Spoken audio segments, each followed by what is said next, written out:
સર્વ વૈષ્ણવોને જય શ્રી કૃષ્ણ. અગાઉ આપણે શ્રી રાધાજીના 16 નામો જોયા અને એક કીર્તન વારંવાર આવતું હતું. તો આજે આપણે એ કીર્તન સાથે શરૂઆત કરીશું. રાધા નામ આધાર પરમ ધન, રાધા નામ આધાર, જાહી પિયા મુરલી में टेरत, सुमरत वारं वार परम धन, राधा नाम आधार,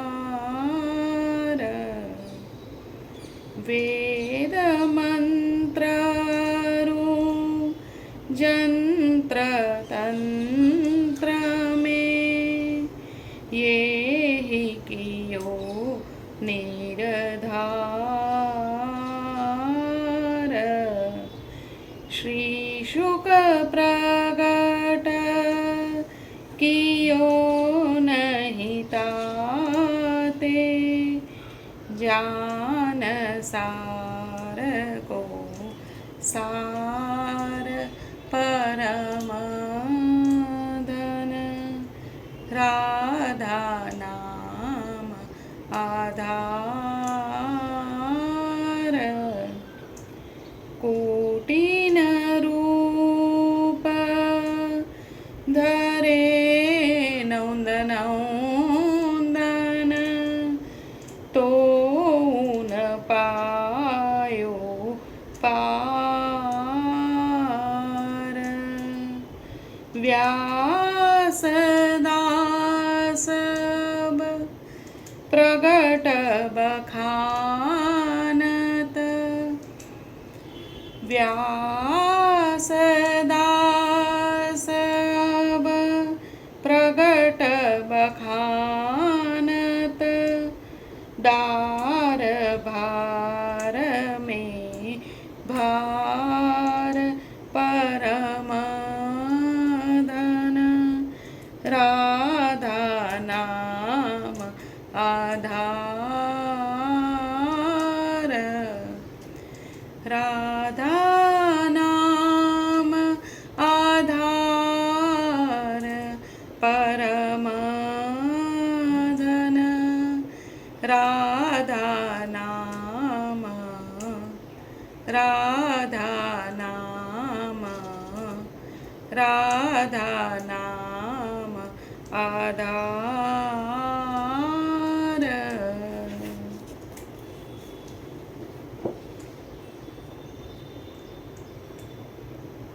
બધી પટરાણીઓ બેઠી છે. રોહિણીજી એમની સામે રાધા નામની મહત્તા અને દિવ્યતા તથા રાધાના સ્વરૂપની અગાધતા વર્ણવી રહ્યા છે. બધી રાણીઓ આ વર્ણન સાંભળી રહી છે. રોહિણીજી કહે છે, જુઓ, હું રાધાજીના સ્વરૂપનું વર્ણન તો કરી રહી છું, પણ એક વાત તમને કહી દઉં. તમે સવારે આકાશનું દર્શન કરશો તો લાલ લાગશે, બપોરે પીળું દેખાશે, સાંજે આકાશમાં શ્યામલતા છવાઈ રહી હશે. આમ જે રીતે આકાશ દર્શન કરવાવાળા પોતાની દ્રષ્ટિથી આકાશની વ્યાખ્યા કરે છે, એ રીતે જ્યારે હું રાધાનું વર્ણન કરવા બેસું તો મને પણ રાધાના અનેક સ્વરૂપના દર્શન થાય છે. રાધાની લીલાઓનું વર્ણન કરું તો એ લીલાઓ પણ અનંત છે. એ સ્વરૂપ એવું અગાધ છે કે તેની મહત્તા, દિવ્યતા શબ્દોથી વર્ણવવાનું કાર્ય ઘણું મુશ્કેલ છે. કેમ? રાધાનો પરિચય આપું છું ત્યારે એમ થાય છે કે ક્યાંથી પ્રારંભ કરું? કેટલાક પૂછે રાધા કોણ છે, કેટલાક કહે કે રાધા કૃષ્ણની પ્રેયસી છે, પ્રિયતમા છે, કોઈ કહે છે પ્રભુની આરાધ્યા છે, કોઈ કહે ભક્ત છે. દરેક પોતાની રીતે જુએ છે.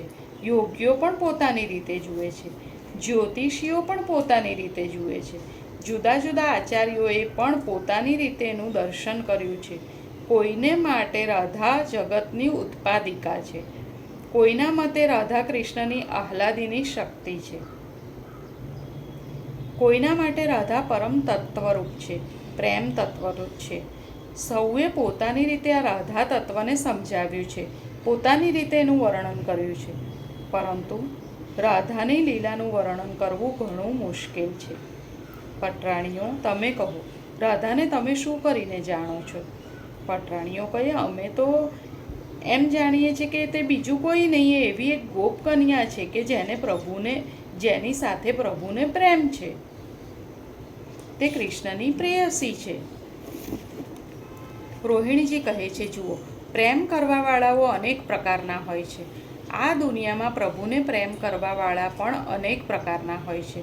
પણ આપણા કૃષ્ણને જેમણે પ્રેમ કર્યો એ ભક્તો 3 પ્રકારના છે. ભક્તો 3 પ્રકારના છે.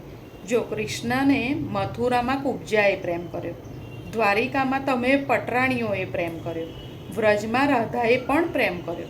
ત્રણેય ભગવાનને પ્રેમ કર્યો. ત્રણેય ભગવાનની આરાધિકા છે. પણ આ 3ના પ્રેમમાં ભેદ ક્યાં છે? કુબ્જાએ પ્રભુને પ્રેમ કર્યો ત્યારે એની ભાવના હતી કે પ્રભુ, તમને સુખ મળે કે ના મળે, પણ મને સુખ મળવું જોઈએ. કુબ્જાની ભાવના શું હતી? કે પ્રભુ, તમને સુખ મળે કે ના મળે, પણ મને સુખ મળવું જોઈએ. જ્યારે આ કુબ્જાની જેમ ભગવાન પાસે આપણે આપણું સુખ માંગવા લાગીએ, પોતાના આનંદ માટે કામના કરીએ, ત્યારે ભૂલી જઈએ છીએ કે આ પ્રેમનો માર્ગ તો અમારા પ્રિયને સુખ આપવાનો માર્ગ છે. જો આપણામાં આવો ભાવ આવી જાય કે પ્રભુને સુખ મળે કે ના મળે, અમને સુખ મળવું જોઈએ, તો માનવું કે આપણો પ્રેમ પેલી કુબ્જા જેવો છે. હવે પટરાણીઓનો પ્રેમ કેવો છે? પટરાણીઓ ઈચ્છતી હતી કે અમારા પ્રભુને સુખ મળે અને અમને પણ સુખ મળે, અમે સુખી રહીએ અને અમારી જેમ અમારા પ્રભુ પણ સુખી રહે. જ્યારે આ રીતે આપણા પ્રભુની સાથે આપણા સુખનો પણ વિચાર આવી જાય, ત્યારે માનવું કે આપણો પ્રેમ આ પટરાણીઓ જેવો છે. એક છે રાધાનો પ્રેમ. એ શું ઈચ્છે છે? એ ઈચ્છે છે કે ભલે મને સુખ મળે કે ના મળે, ભલે મારા ઉપર મોટી વિપત્તિ આવી જાય, પણ મારા પ્રભુને કોઈ શ્રમ ના પડે. આવો પ્રેમ પ્રભુ ઉપર આવે તો એ રાધાનો પ્રેમ છે. એ પ્રેમ ગોપીઓનો પ્રેમ છે. આ પ્રેમ પ્રભુના નિષ્કામ ભક્તોનો પ્રેમ છે. એકવાર જ્યારે નારદજીએ જોયું કે ભગવાન અહીંયા દ્વારિકામાં રહીને પણ રાધાને યાદ કરી રહ્યા છે, ગોપીઓને યાદ કરી રહ્યા છે, ત્યારે કહે છે કે પ્રભુ, અહીં આટલી આટલી રાણીઓ છે જે 24 કલાક આપની સેવામાં રહે છે. વિચારે છે કે પ્રભુને ક્યાંક શ્રમ ન પડે, આપને સુખ આપવાનો પ્રયત્ન રાત દિવસ કરે છે. આપ 16,000 રાણીઓના પ્રેમમાં શું કમી છે કે આપ એમની પાસે રહેવા છતાં ગોપીઓને યાદ કરો છો? ભગવાને નારદજીને આ વાત સમજાવવા માટે એક લીલા કરી.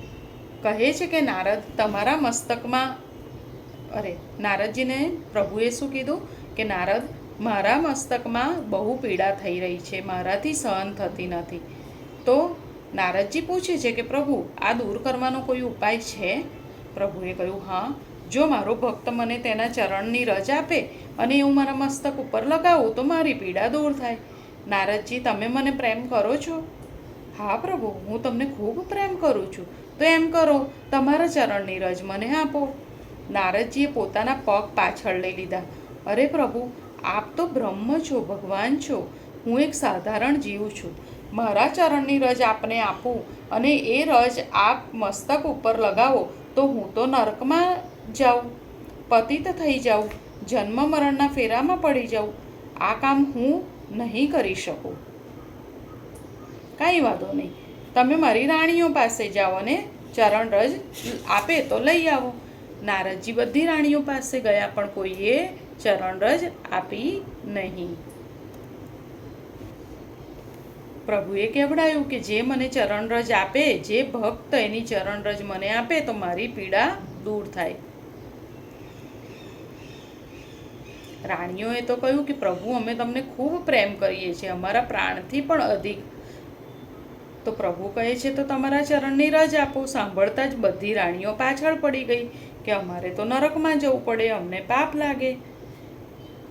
કોઈ તૈયાર થયું નહીં. નારદ ચરણ રજ લઈ આવ્યા. પ્રભુએ પૂછ્યું, શું કહું પ્રભુ? દરેક રાણીના મહેલમાં જઈ આવ્યો, પણ કોઈ આપવા તૈયાર નથી. એમ કર નારદ, તું વ્રજમાં જઈ મારી રાધા પાસે જા અને મારી ગોપીઓ પાસે જા. નારદજી વૃંદાવન આવ્યા. રાધાજી બિરાજતા હતા. તેમની આસપાસ બધી ગોપીઓ બેઠી હતી. જેવું નારદજીએ કહ્યું કે આજે પ્રભુના મસ્તકમાં પીડા થઈ રહી છે, સાંભળતા રાધાજી રડવા લાગ્યા. નારદજી પૂછ્યું, અરે શા માટે રડો છો? જરૂર અમારાથી કોઈ ભૂલ થઈ હશે, જેના કારણે અમારા પ્રભુને શ્રમ પડી રહ્યો છે, એમને પીડા થઈ રહી છે. અમે કેવી રીતે દૂર કરીએ? એક ઉપાય છે. પ્રભુએ કહેવડાયું છે કે મને પ્રેમ કરવાવાળો ભક્ત મને પોતાની ચરણ રજ આપશે. એ રજ હું મારા મસ્તક ઉપર લગાવીશ તો પીડા દૂર થશે. અરે નારદજી, જેટલી રજ જોઈએ તેટલી લઈ જાઓ. અરે રાધાજી, તમે આ શું કહો છો? એ તો બ્રહ્મ છે. તમે આપશો તો તમારે જન્મો જન્મ સુધી નરકમાં પડવું પડશે. અરે એક જન્મ તો શું, કરોડો કલ્પ સુધી નરકમાં રહેવા અમે તૈયાર છીએ. જો અમારી રજથી પ્રભુની પીડા મટતી હોય, તો એમને સુખ થતું હોય, તો ગમે તેવો અમને શ્રમ થાય, અમારા ઉપર ગમે તેટલી વિપત્તિ આવે, અમને વાંધો નથી. એ સહન અમે કરીશું. રાધાજીએ કહ્યું, જ્યાં પોતાના પ્રિયના સુખનો જ વિચાર હોય, એ પ્રેમ રાધાનો પ્રેમ છે. પોતાના પ્રભુના સુખનો વિચાર રાધાજી અને ગોપીઓ કરતી હતી, એટલો કોણ કરે છે? જ્યારે ભગવાન મથુરા પધાર્યા ત્યારે રાધાજી રડી રહ્યા હતા, તડપી રહ્યા હતા. જીવનની એક એક ક્ષણ એક એક કલ્પ જેટલી લાગતી હતી. આટલો વિયોગ રાધાજીને હતો તો શું વ્રજથી મથુરા દૂર હતું? શું રાધાજી અને ગોપીઓ મથુરા જઈ શકતા ન હતા? જો પ્રભુનો આટલો વિયોગ હતો, પ્રભુ વિના જીવન અસંભવ હતું, એક એક ક્ષણ પણ યુગ જેવી લાગતી હતી, તો તેઓ મથુરા કેમ ન ગયા? કારણ કે તેઓ વિચારી રહ્યા હતા કે પ્રભુને પહેલાં અમારી સાથે રહેવામાં સુખ મળતું હતું, હવે તેઓ અમને છોડીને ગયા છે. આ સમયે કદાચ તેમને મથુરા જવાને કારણે સુખ મળતું હશે, અમારાથી દૂર રહેવામાં સુખ મળતું હશે. જો પ્રભુને ત્યાં સુખ મળતું હોય તો અમે ત્યાં જઈને પ્રભુના સુખમાં વ્યવધાન શા માટે કરીએ? અમને પ્રભુ જોઈએ, પણ અમારા વ્રજમાં જ જોઈએ. અમારા વ્રજના ઠાકુર જ અમને જોઈએ, બીજા કોઈ નહીં. કહે છે કે ભગવાન મથુરામાં નથી, ગોકુળમાં નથી. દયારામભાઈ તો કહે છે, નિશ્ચયના મહેલમાં વસે મારો વહાલમો. એ જે નિશ્ચય હતો કે જો પ્રભુ અમારા જ છે, જો પ્રભુ અમને મળશે તો અહીં વ્રજમાં જ મળશે, અને નિશ્ચયરૂપી મહેલમાં જ શ્યામ સુંદર રહે છે. આ પ્રેમ રાધાનો પ્રેમ છે. મોટા ભાગના લોકો એમ કહે છે કે રાધા એ કૃષ્ણની પ્રેયસી છે. લોકો કૃષ્ણને પ્રેમ કરવાવાળી પ્રેયસીના રૂપમાં રાધાને જુએ છે. તો પ્રશ્ન થાય કે કૃષ્ણની પ્રેયસી કોણ બની શકે? જો પત્ની હોય તો મર્યાદા આવી જાય, પરંતુ પ્રભુના પ્રિય થઈને રહેવું, સદા તેમના પ્રિય બનીને રહેવું, પ્રભુની પ્રિયતામાં રહેવું, પ્રભુના સુખનો વિચાર સતત કરતા રહેવું, એ સૌથી મોટી વાત છે. પ્રભુને પ્રેમ કરવાવાળા કેવા હોય? પ્રભુને પ્રેમ કરવાવાળા કેવા હોય? પ્રભુ એમને ગળે લગાવે તો પણ પ્રભુ પ્યારા લાગે, અને કોઈ વાર ધક્કો મારીને પાડી દે તો પણ પ્રભુ એટલા જ પ્યારા લાગે. કોઈ વાર પ્રભુ હાથ પકડી લે ત્યારે પણ વહાલા લાગે, અને કોઈ વાર ભીડમાં હાથ છોડી દે તો પણ એટલા જ વહાલા લાગે. દરેક ક્ષણે, દરેક અવસ્થામાં, દરેક સ્થિતિમાં જેમને પ્રભુ પ્યારા લાગતા હોય એ જ પ્રભુની પ્રેયસી બની શકે, એ જ પ્રભુની પ્રિયા. જ્યારે ભગવાને રાધાજી સાથે રાસ કર્યો ત્યારે તેમને ભગવાન જેટલા પ્રિય લાગ્યા એટલા જ પ્રિય ઉદ્ધવજીને સંદેશો આપીને મોકલ્યા, અને પોતે ન આવ્યા તો પણ લાગ્યા. દ્વારિકા ચાલ્યા ગયા તો પણ એટલા જ પ્રિય રહ્યા.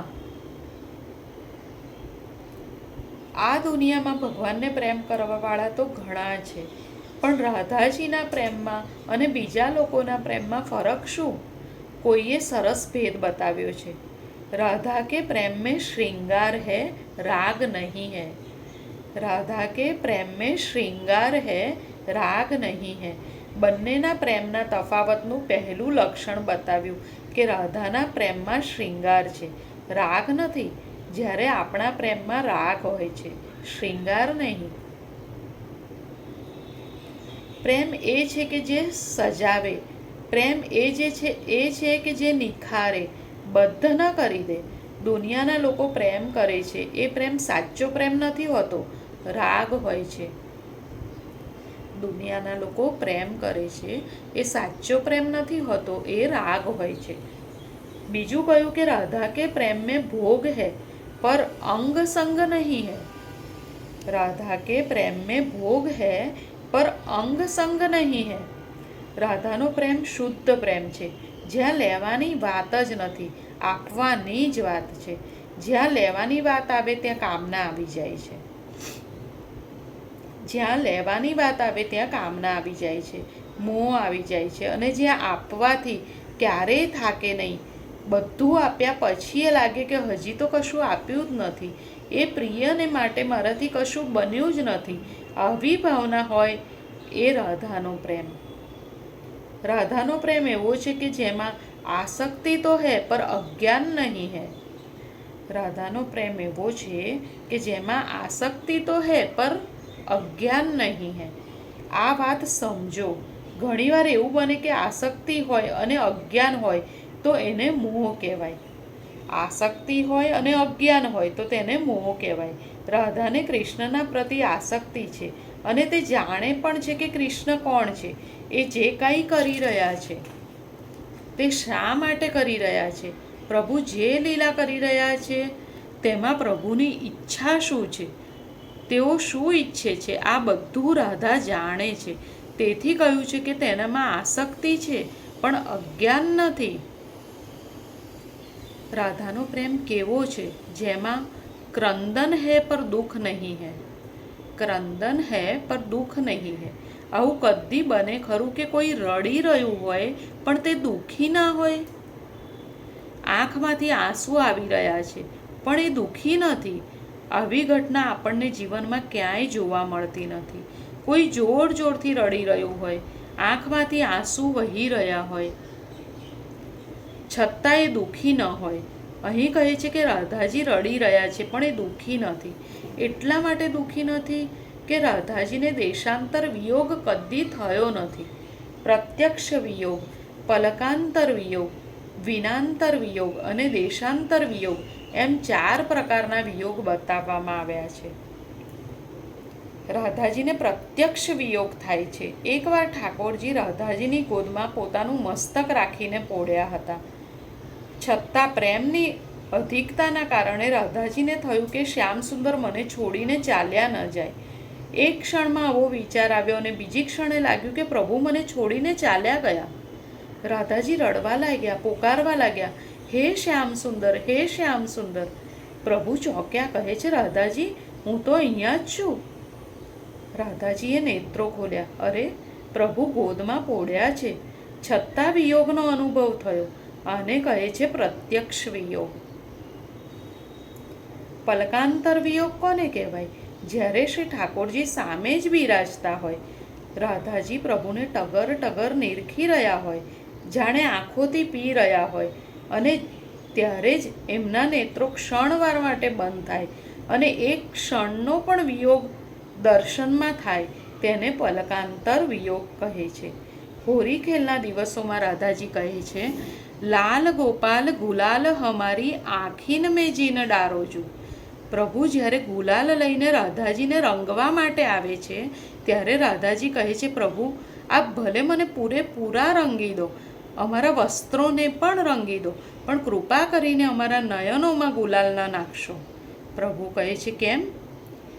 પ્રભુ, જો આ ગુલાલ અમારી આંખોમાં જશે તો ક્ષણભર માટે અમને આપના દર્શન નહીં થાય. યદિ આ નેત્રોથી આપના દર્શન નહીં થાય તો અમને લાગશે કે અમારું નેત્રોને ધારણ કરવું વ્યર્થ છે. બીજો પણ એક ડર છે, જો આંખોમાં ગુલાલ જશે તો અમને અન્યાશ્રય થશે. અરે, એમાં વળી અન્યાશ્રય ક્યાંથી થાય?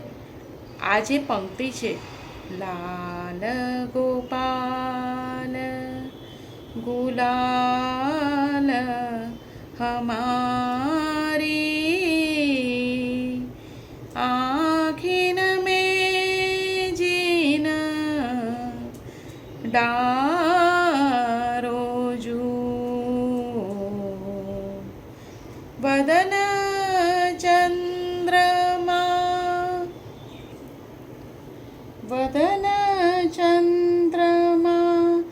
नैन चकोरी इनंतर जीन हारोजू आँखिन में जीन डारोजू. આમાં લાલ શબ્દ કોના માટે છે? લાલ ગોપાલ ગુલાલ હમારી આँखिन में जीन डारोजू. આમાં લાલ શબ્દ કોના માટે છે? ગોપાલ માટે કે ગુલાલ માટે? રાધાજી કહે છે કે પ્રભુ, અમે તો નયનોમાં શ્યામને વસાવ્યા છે. અમે તો નયનોમાં શ્યામને વસાવ્યા છે. હવે આ લાલ ગુલાબની જગ્યા જ ક્યાં છે? જો નયનોમાં શ્યામને બદલે લાલ ગુલાલ જશે તો શું અમને અન્યાશ્રય નહીં થાય? અમારા નયનોમાં જે જગ્યા છે માત્ર શ્યામના માટે જ છે. કાજલ પણ આંખોમાં અમે લગાવીએ છીએ, એ એટલા માટે લગાવીએ છીએ કે એનો રંગ શ્યામ છે.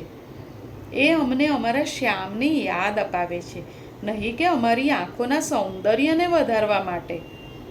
અમે તો અમારા નયનોમાં કૃષ્ણને જ વસાવ્યા છે. આમ આ પંક્તિમાં લાલ શબ્દ ગુલાલના માટે કહ્યો છે કે નહીં, કે ગોપાલના માટે? અમારા નયનોમાં આપના સિવાય કોઈ વસી શકતું નથી. આ છે પલકાંતર વિયોગ. આ છે પલકાંતર વિયોગ. આજે અહીંયા સુધી રાખીએ, ફરી જલ્દી મળીએ. જય શ્રી કૃષ્ણ. રાધે રાધે.